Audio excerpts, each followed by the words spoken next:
The Titans of Greek mythology are a generation of deities that ruled over the cosmos before the rise of the Olympians. Because they are pre-Olympian deities, they are considered archaic or barbaric, from an age before civilized men and women, from an age before the Greeks. The Titans were dynamic and a lot more varied and involved than what many people think. They ruled over a golden age, they escaped imprisonment, one of them even cut his dad's balls off, which is pretty metal. The Titans were deities of wisdom and light, inheritors of the waters of the earth, disciples of Gaia, rulers of the cosmos. They, like the stars, gave birth to concepts and populated the oceans. Some were unknown, while others are just as famous as any Olympian gods. Most of them are there to fill out the family tree and give more famous deities an ancestry. They were gods of memory and starlight, of radiance and divine order. One of them even carried the world on his shoulders, and another even carried a rock and covered it with a baby cloth. Okay.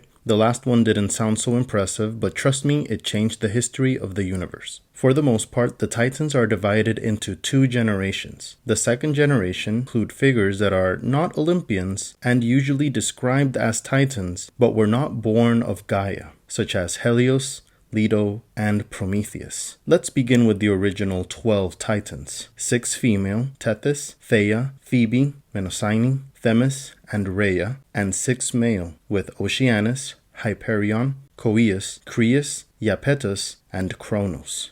Of these 12, 8 of them eventually got married and had kids. Tinder wasn't exactly popping off in antiquity. Some of them you have probably seen before, like Themis, who is often blindfolded holding the scales of justice, while others are pretty obscure with little to no info or just created to fill in the blank space. However, there is one thing that they all have in common. These 12 Titans have daddy issues.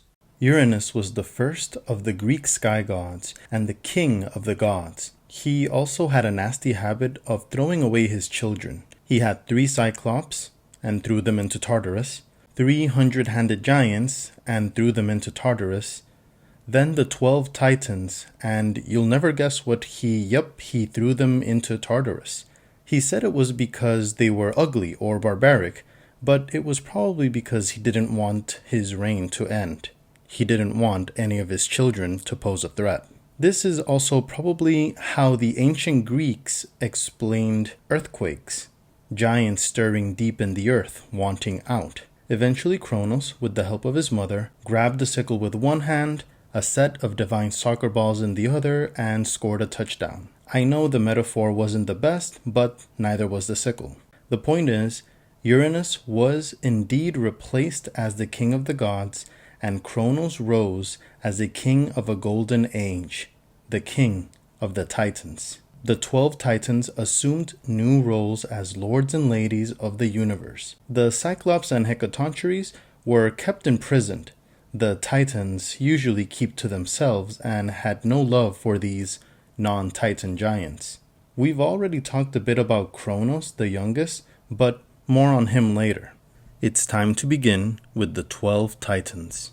The first of the Titan couples is Oceanus and Tethys. Oceanus replaced Pontus as the lord of the oceans, while Tethys was the Titans of fresh water. Tethys was also the name of the ancient sea when North America and Eurasia were connected. Tethys was the sea right between Laurasia and Gondwana. There are also stories like in the Iliad that have Oceanus and Tethys as the parents of the Titans and the sole children of Gaia and Uranus. Oceanus and Tethys were the parents of 3,000 Oceanids and river gods, including Achelous, the father of the Sirens and the largest river of Greece, Scamander, the river of Troy, Clymene, future wife of Iapetus, Metis, the first wife of Zeus and future mother-ish of Athena, after she got eaten, of course. Yeah, it's a whole thing. Doris, future mother of Amphitrite, who would become wife of Poseidon, and the river Styx, the river of the dead. Next is Hyperion and Theia. Hyperion was the ancient sun god, while Theia was a goddess of brilliance and shining. It is believed that mortals could see the world because of Theia's light. If these names are starting to sound vaguely familiar, it's probably because these deities are found all around our world. Dan Simmons wrote a book named Hyperion. The Percy Jackson novels are published by Disney Hyperion. John Keats wrote a poem named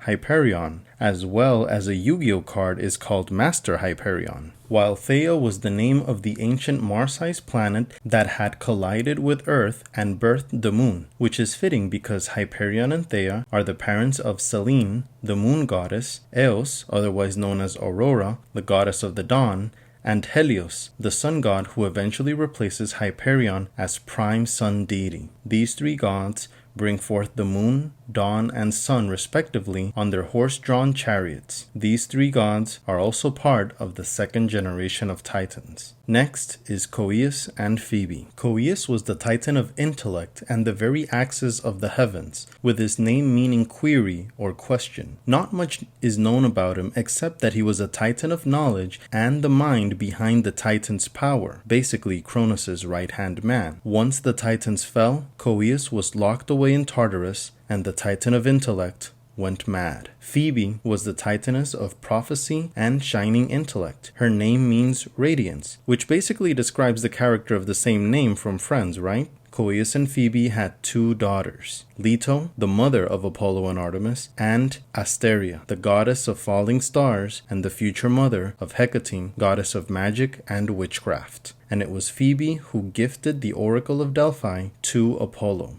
Before we get to the last of the Titan couples, let's cover the four Titans who did not intermarry. Menmosyne was the Titaness of memory and future mother of the 9 muses. Themis was the goddess of divine order and justice. She became the mother of the Horae, or the hours, as in the 4 seasons, and the Moirai, otherwise known as the Fates, the 3 that determine the destinies of men. Iapetus is best known for his children, Menmosyne, Atlas, who carried the world on his shoulder, Epimetheus, and Prometheus. Crius is a Titan that not much is known about, except that he is connected to the constellations and the cosmic force of the heavens. Alongside with Eurybia, the daughter of Gaia and Pontus, Crius had 3 sons, Astraeus, the astrological god, and future father of the 4 winds, Pallas, the god of warcraft and eventual father of Zeus, Bia, Nike, and Kratos, and Perseus, whose name means destruction, who becomes the eventual husband of Asteria, the goddess of starlight. He becomes the future father of Hecate.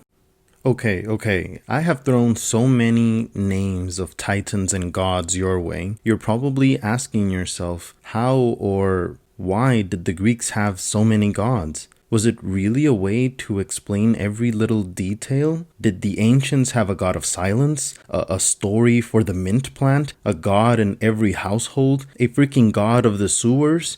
Well, yes, yeah, and you're not gonna believe it. They did in fact have a god of the sewers, at least the Romans did.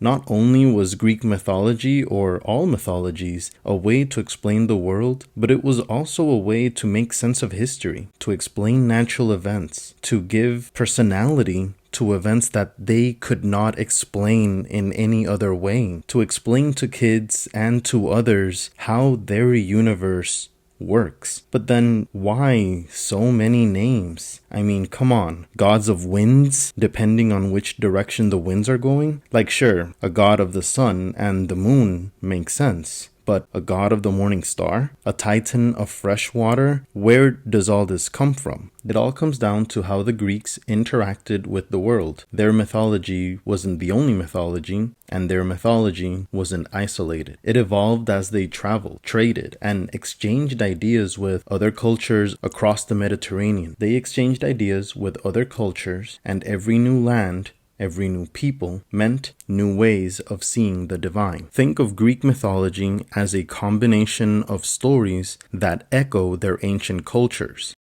Let's get on with the show.